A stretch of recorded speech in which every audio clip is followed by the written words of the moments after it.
Hello, everyone, and welcome back to those of you who have been here before.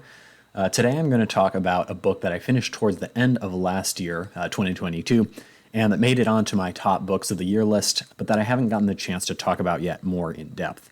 That book is Heaven by Japanese writer Mieko Kawakami, published in 2009 originally, but I, of course, read the English version, translated by Sam Bett and David Boyd, which came out just in 2021. I first learned about this from the channel Books and Bow, another one of my favorite channels, but this might actually be the first time that I read a book they recommended directly off the recommendation.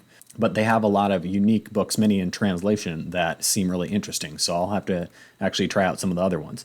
I'll link that channel below in the description. If you've heard about this book before, you'll know already that on a high level, it's about a boy, I think 14 years old for the entirety of the novel, who is mercilessly bullied by his classmates for his lazy eye. They call him Eyes, which is sadly the only name he'll receive throughout his entire narration. And it's about this friendship of sort of solidarity that he forms with one of his classmates, a girl named Kojima, who's also bullied for looking dirty and poor. They call her Hazmat. I'd heard a lot of good things about this book and about the author's other work, but I actually found it quite hard to get into as I started reading. You see, it starts right in the thick of things, and we learn right away that the narrator is off to, I think, one of his classes, where he pretty much assumes that he's about to get bullied, and he's correct. And not long after this, he begins communication with his soon-to-be companion, Kojima, who's also bullied by the same general group of kids. This is all quite predictable and matter-of-fact, and will pretty much be exactly what you'd expect it might be if you read the jacket description or heard anyone talk about it. No surprises or really anything that particularly caught my attention. The start of the book just feels quite... The first word that came to mind was detached, but even that is a stronger word than is appropriate, I think, because you see the narrator is talking about how he's about to get bullied and describing it to us in a collected and factual manner, describing his plans of how he can minimize the severity of what's going to happen to him. To me, it all felt strangely out of sync with the actual reality of what's happening around him. It's related to us almost as if he doesn't care, really, but just sees this as some sort of mental challenge to prepare himself for this bullying. And it's not even that he comes across as detached or apathetic. He doesn't sound particularly depressed or apathetic. He sounds fully engaged with his life and with the situation, but he clearly has a stake in not being bullied, even though it's not emotionally expressed by him really at all. I don't know how else to describe the tone of the start of this book. But okay, this isn't just bad writing or a flat character, because before too long, we eventually reach a point where the bullies have left, they've done their bullying, and our narrator finds himself standing in his locker, having been warned not to leave. And with nothing else that can be done to avoid the outcome at this point, we finally see our narrator completely overtaken by fear and anxiety. The narration goes from this sort of factual account with a complete disregard for his feelings to a visceral awareness of how terrified he is and how sick it's making him feel right now, as he contemplates whether he should leave against the bully's orders or just stay in his locker all night to avoid further consequences. So yeah, our protagonist is quite complicated and not always fully aware of how his thoughts and emotions all intersect with one another. And the way he's behaving when we're introduced to him depicts a particular dimension of his personality that may distance the reader from the reality of the situation at first, but that feels appropriate in hindsight. Now, we're just getting started here on the bullying. The bullying in this novel is quite intense at times. Although I'm fortunate enough not to have been bullied in any substantial way as a kid, this is really a bad situation, and you can see how oppressive it becomes for this kid as we get into his thoughts and as he really withdraws further as the novel goes on. However, despite these occasional and sometimes graphic scenes depicting the protagonist's plight, the portrayal doesn't reach the level of gratuitous violence or anything like that. In fact, though the novel is difficult to read for its scenes of bullying, I actually found it more difficult to read about the emotional toll it takes on our narrator as he eventually basically starts to seclude himself and even contemplate suicide. So things do get pretty dark. Still, I wouldn't characterize this novel overall as one of the darkest ones out there, because the reader, through the character of Kojima or otherwise, always still has a sense of counterbalance to the narrator's depression, which the narrator isn't always like this, but there is a period in the middle of the novel where he's very depressed. So the narrator's point of view, while made real, even at his very darkest point, is not presented as if this is all there is to life. Now, you might be wondering how the adults in this book play into all this, and the answer is they really don't. It's not quite on the level of, like Charlie Brown, where the adults are literally never pictured and can't even speak intelligibly, but this book portrays a world in which kids have to fend for themselves because the adults are just caught up in their own worlds. I'll say a little bit more on that later. As you're beginning maybe to infer, I actually did end up liking this book quite a bit, although it was only towards the end after I finished reading that it really all started taking shape for me a bit more, and that I began to appreciate some of the artistic choices in the novel that I sometimes even specifically disliked while reading. First of all, on a straightforward level, I like the novel's exploration of one person getting to know another. The author is not even afraid to risk being boring at times because she doesn't want to make the process of forming a friendship feel easier or more straightforward than it really is. Instead, she really places us in that situation of a character getting to know another character on a deep personal level, including all the misperceptions or false assumptions it might sometimes entail. Because as our protagonist gets to know Kojima, we're getting to know her as well. And this isn't a straightforward process. If you're like me, you might have to restrain yourself sometimes from jumping to conclusions about Kojima or overinterpreting certain statements or behaviors of hers, like trying to psychologically diagnose her or something like that. As an extension of that, I like how the book explores how the way these two different kids respond to bullying. A lot can be said about this, so I won't even try to capture the entirety of it. You've just got to read the book yourself for that. But basically, the narrator is mostly a passive victim who himself becomes more and more withdrawn in the novel as he basically becomes engulfed in his own very rational fear of the bullies. It's almost as if, paradoxically, the only thing that eventually will bring him back to life is a certain realization that the thing he's been looking for, an explanation for why his classmates are so cruel to him, just doesn't exist. There's no rhyme or reason to anything, and ultimately it's up to him to stop it if he wants anything to change. This is getting into the deeper themes of the novel now, though, so I'll come back to this later. On the other hand, Kojima, the much stronger-willed of the two children, does seem to find an understanding, not so much of why she's bullied, but of what this bullying means to her. She sees this bullying and suffering more broadly as a sort of force that forges her into someone stronger. She expresses wondering if someday she'll become like an object, like that no longer reacts to or feels sensitive to any damage that is done to it, though it's hard to tell at the beginning whether she desires this outcome or fears it. And the novel's title, Heaven, refers not only to a painting in the museum with particular significance to Kojima, but more deeply, the state of refined perfection that Kojima hopes to achieve through her suffering, a sort of final destination that she never could have reached without facing those very struggles. Sure, it's idealistic, but Kojima believes in this fully and totally, submitting to all the pain and abuse that befalls her, and her devotion to this worldview is really never shaken.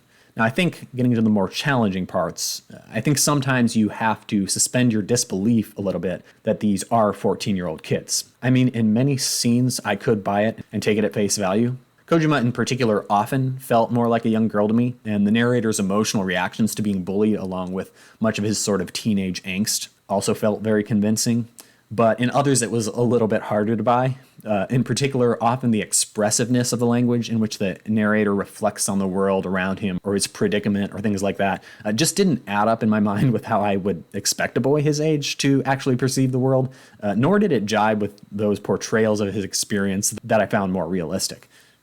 At one point, he even makes some kind of comment about observing Kojima and her disheveled hair and noticing her split ends, and I was like, maybe I was just oblivious when I was 14, but like no teenage boy is looking at a girl and thinking about her split ends, whether she's a friend, a crush, or simply an acquaintance.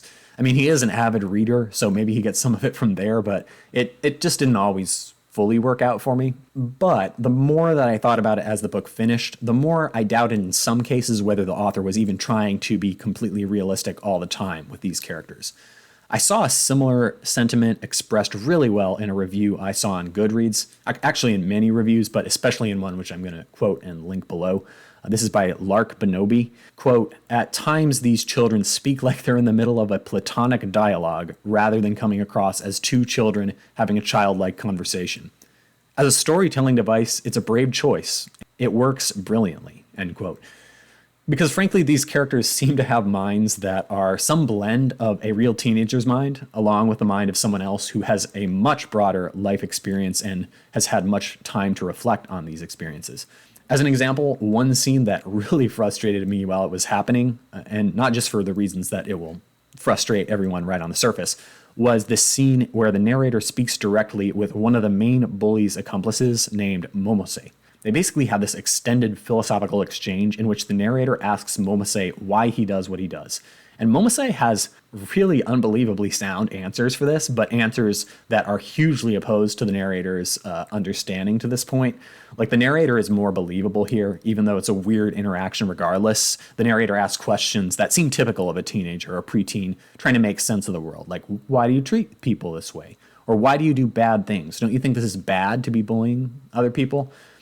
And Momose, after initially responding as if he's too stupid to understand the question, is eventually goaded by our narrator into revealing his entire life of philosophy. And yes, he must have thought a lot about philosophy because he never stumbles and is remarkably coherent in expressing this.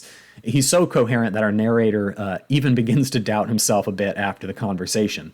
Momose basically expresses that nothing happens for a reason at all, that people do things because they want to, and that the powerful people get to do more things they want to because they can, while the weak people don't get to do much at all because they're weak.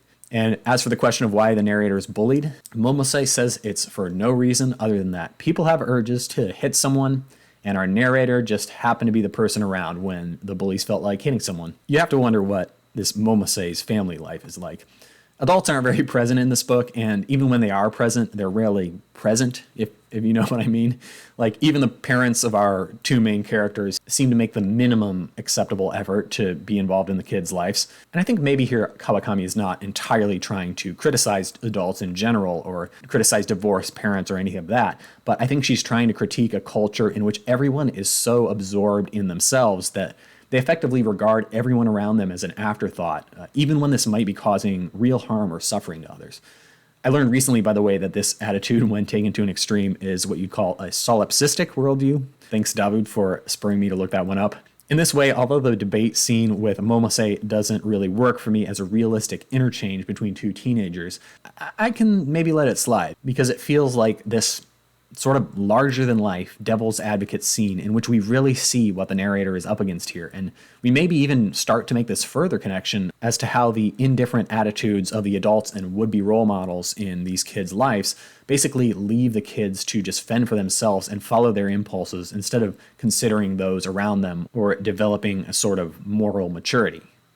So although this novel involves no magical elements, I'm also not sure I'd exactly call it a realist novel either. There are some scenes in which our characters or their struggles do take on this larger-than-life form, whether simply in our narrator's imagination or in actuality. The discussion with Momose is one of those scenes, but also maybe I was just too sheltered as a kid, or maybe things were just different in Japanese society in the area described in this book. But the worst of the bullying scenes in this novel feel almost beyond belief, like the trials of a religious martyr or something like that. And then, of course, in one of the final scenes of the novel, Kojima becomes this almost transcendent figure as she visibly demonstrates that she has become immune to all this harassment by transforming it into a meaningful experience in her life in a way that our narrator just never seems to be able to fully understand or achieve. So the book has this salient theme of trying to find meaning in a world that offers us no explanations. Apparently, the author has said openly that she was influenced by Nietzsche in writing this book, and this is reported and really dissected in an interview by the New Yorker that I'll link below, which comments on this choice. One sees the pitfalls before the possibilities. But the article is ultimately very positive in its appraisal of the work. Having never read Nietzsche or his philosophical contributions myself, there's probably a lot of intersections between his work and Heaven that I can barely grasp, but you have to start somewhere. And if you're looking for a deep critical analysis of this novel that investigates the philosophical undertones and inspirations, I highly recommend reading that New Yorker article. But probably after you've read the book, because it's specific enough that I don't think it would make a whole lot of sense without reading the book first. I also like the New Yorker review in particular because unlike some of the other reviews I read and liked, in which I think the writers kind of put their own spin or projected their own sense of momentum onto the ending, which is totally valid. The New Yorker article, by contrast, treats the ending not so much as a statement or conclusion, but as an illustration of moral development and the search for meaning in one's experience as an ongoing process, and one with many possible outcomes. I will say at some points I felt like the novel was aiming to be more provocative than it really was, but I still think there's plenty of food for thought here, and it's much more of a hit than a miss. We get one perspective from Momose, the solipsistic or nihilistic perspective that I mentioned previously, that you can and basically should steamroll anyone in your path and even cause great suffering if it tickles your fancy, because life is all about watching out for number one. But then from Kojima, we see a very different perspective, or at least a very different focus, which, although nobler, at least in my eyes, also by the end feels similarly radical in just a different way. Kojima has a sense that all suffering has meaning to it. And despite the seeming heavy-handedness when she lays this out towards the middle of the book in just as many words, and also despite the fact that this isn't some wildly new or original perspective on life, it was still quite touching to me at that very point when she monologues about it, especially within the context of what we learned about her through that point as a character. I mean, to me, as a reader, it felt admirable, kind of pathetic at the same time, because she seems, at least at the time, to believe this in a very essential sense. But let me be more clear about what this was that I was wondering about here. To say that all suffering has meaning can itself have at least two different meanings. One is that suffering is inherently meaningful. For example, you might believe that God has created this hardship for you, but that everything happens for a reason, and so you'll be rewarded someday in heaven for accepting this suffering. It's a view that definitely helps us understand why suffering exists in the world, especially if you believe in a benevolent God. And such a belief might even lead one to the conclusion, if you really believe that suffering is something that makes you more powerful, it might lead you to believe that you should even seek out suffering as sort of a way to temper your soul. But there's an entirely different way that suffering can have meaning, which is that suffering is not inherently meaningful, but that it's meaningful because we give it meaning. Like the way Kojima describes this picture in the art museum that she calls heaven, she says that it shows two people who have gone through great struggle to get to where they are right now, but that everything in their lives has set things in motion for this beautiful moment captured in the painting, and that these two people in the painting could not have been here like this without going through that suffering first. It's not a view of life that seeks out and pursues suffering, but it's one that acknowledges that suffering does exist, and it's a lot easier to cope with when we see it as a force that strengthens us rather than one that is completely meaningless. And if I think about my own life in this way, everything I've ever done and experienced has made me who I am right now. None of that, even the suffering, could be removed without changing who I am right now and undermining the very experiences I'm having that I currently value. And when I was reading this novel at first, that's kind of how I interpreted Kojima's view, that we can impart meaning on suffering because it makes us who we are. Maybe I thought this because that view is somewhat consistent with my own worldview, but I think the details of Kojima's perspective will be at least ambiguous for a while to many readers. But by the end, I think we're starting to see many signs that Kojima's view is actually more the view that suffering is inherently meaningful and something that should even be sought out, or if not that, at least it's something that we should not even take action to avoid. We should just let it happen. And this is what leads eventually to a rift between our narrator and Kojima, as he basically begins to explore the idea of taking actions to confront his bullies and stop the bullying, while she basically doubles down on her commitment to endure suffering and even views this decision of his as a betrayal of her, a sort of breaking of their shared solidarity in the face of this bullying. I've definitely thought about these topics a lot, even before reading this book, so I hope I'm not projecting my own experiences too much, particularly onto the character of Kojima. But what to make of suffering is certainly one of life's big questions, and one of this book's big questions. I do think there's value in suffering, and that it makes us who we are, and that hopefully we can learn to use it as a force to shape us for the better. I doubt that I would actually prefer to be the person that I could have been if I'd never suffered at all, over the person who I am today, having suffered.